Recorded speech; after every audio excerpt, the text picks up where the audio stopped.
Hello everyone, and this is Edmond Mindaro's channel and here with another quick tutorial. At sa video ito ay tuturo ko on how to print your computer screen on Windows 11 or Windows 10 without using the print screen button on your keyboard.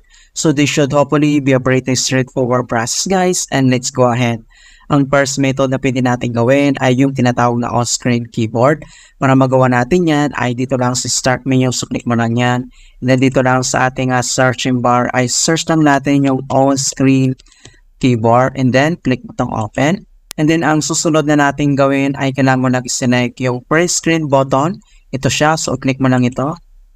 Dito lang sa taas ay lalabas yung kanyang settings and then pwede kang mamili dito kung anong gusto mong gamitin.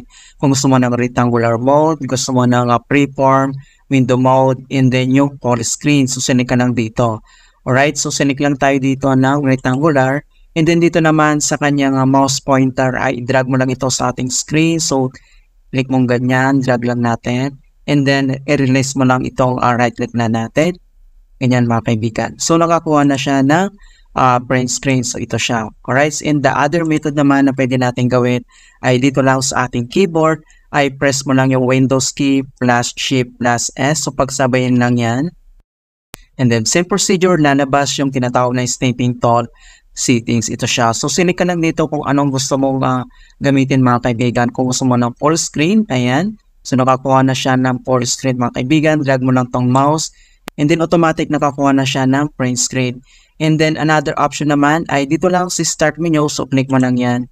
Then dito lang sa ating searching apps ay search lang natin yung tinatawag na snapping tool. Ayan, and then click mo tong open. Ito siya. So ito yung tool na pwede natin gamitin din para pangkuha ng print screen dito sa ating Windows screen. Alright, so ganoon lang po kasimple mga kaibigan.